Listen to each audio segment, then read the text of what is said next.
Hello বন্ধুরা, আপনারা সবাই কেমন আছেন? আজকে আমি করব খাসির চুস্তা ফেফড়া।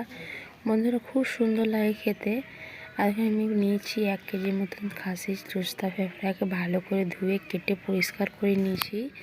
আমি প্রথমে কুকারে সিটি দিয়ে নিব লবণ হলুদ দিয়ে।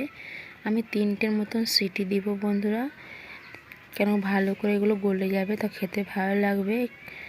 বন্ধুরা, এরকম করে খাবেন, খেতে খুব সুন্দর লাগে, খুব ভালো লাগে। আপনারা অবশ্যই এরকম করে ট্রাই করবেন বাড়িতে, যারা যারা খাসির চুস্তা ফেফড়া খান। গ্যাসের উপর বসিয়ে দিয়েছি, কুকারে যখন সিটি হবে ততক্ষণ আমি মশলাটা একদিকে রেডি করে নেব। আমি প্রথমে কড়াইতে সরষের তেল দিয়েছি, তারপর একটা তেজপাতা দিয়েছি 2খানা, আর দিয়ে দেবো 3টে মতন পেঁয়াজ কুচি। আমার এটা ভাজা হোক, এবার আমি দেখে নেব সিটিটা খুলে আমার হয়েছে নাকি। ওষুধ খুব সুন্দর করে আমার চুস্তা ফেফড়াটা গলে গেছে, খুব সুন্দর হয়েছে, কি সুন্দর করে তেল ছেড়েছে।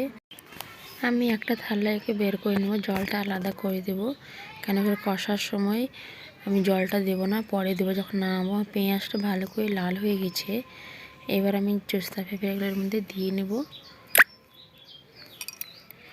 দিয়ে খুব ভালো করে ভেজে নেব। আপনারা যদি গ্যাসে করেন তাহলে গ্যাসেরটা জোর করে করবেন, আমি উনুনে করছি, বেশিরভাগ আমি উনুনে রান্না করি।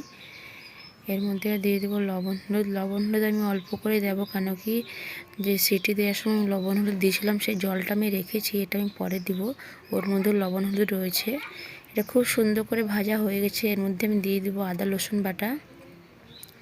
আর মিক্সারে একটু আদা রসুনটা লেগে গেছে, ধুয়ে আমি দিয়ে দেবো। এর মধ্যে অল্প জল দিব, আর এর মধ্যে দিয়ে দেবো আমি 1 চামচের মতন গুঁড়ো জিরে, গুঁড়ো লঙ্কা। আমি হলুদ দিব না, কেন কি আমি হলুদ দেওয়া আছে, তার জন্য আমি হলুদ দিইনি। আর খুব ভালো করে মশলার সঙ্গে কষে নেব, খুব সুন্দর লাগে বন্ধুরা, আপনারা অবশ্যই করে খাবেন। আপনারা যখনই চুস্তা ফেফড়া করেন না কেন, এর মধ্যে তেল অল্পই দেবেন, কেন কি চুস্তা ফেফড়া একটু তেলই রয়েছে, এর মধ্যে তেল ছাড়ে, তার জন্য আমি তেল অল্প দিয়েছি। আর উনুনে আঁচটা একটু বেশি করে দিচ্ছি, ভালো করে মশলাগুলো কষা হয়ে যাবে। খুব সুন্দর করে দেখুন কষা হয়ে গেছে। এবার যে জলটা রেখেছিলাম সেই জলটা আমি এর মধ্যে এবার দিয়ে দিব। মশলা যখন কষা হয়ে যাবে তারপরে আমি দিচ্ছি এটা। আপনারা এরকম করে দিবেন, মশলা কষার পরে জলটা দিবেন। খুব সুন্দর লাগে বন্ধুরা। আমার ভিডিওটা আপনাদের কেমন লেগেছে কমেন্ট করে জানাবেন, আর লাইক কমেন্ট শেয়ার তো অবশ্যই করবেন, বন্ধুদের সঙ্গে শেয়ার করতে একদম ভুলবেন না। আর আমার ভিডিওটা সাবস্ক্রাইব অবশ্যই করবেন। এবার আমি জলটা দিয়ে দিব এর মধ্যে।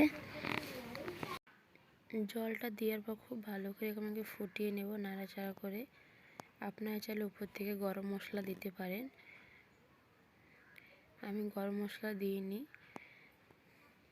খুব সুন্দর করে একদম ফুটতে শুরু হয়েছে, কি সুন্দর করে তেল ছাড়ছে। এবার আমি ঢাকা দিয়ে দিব, আর উনুনে আমি আঁচ লাগাবো না।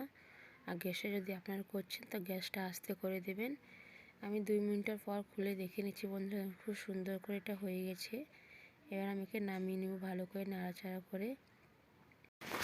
আমার ভিডিওটা আপনাদের কেমন লেগেছে অবশ্যই কমেন্ট করে জানাবেন বন্ধুরা, খুব সুন্দর করে হয়েছে। আবার কালকে নতুন রেসিপি আপনাদের সঙ্গে আমি শেয়ার করব। ততক্ষণ আপনারা ভালো থাকুন, সুস্থ থাকুন, সাবধানে থাকুন। আমি এইভাবে আপনাদের নতুন নতুন রেসিপি আপনাদের সঙ্গে শেয়ার করতেই থাকবো।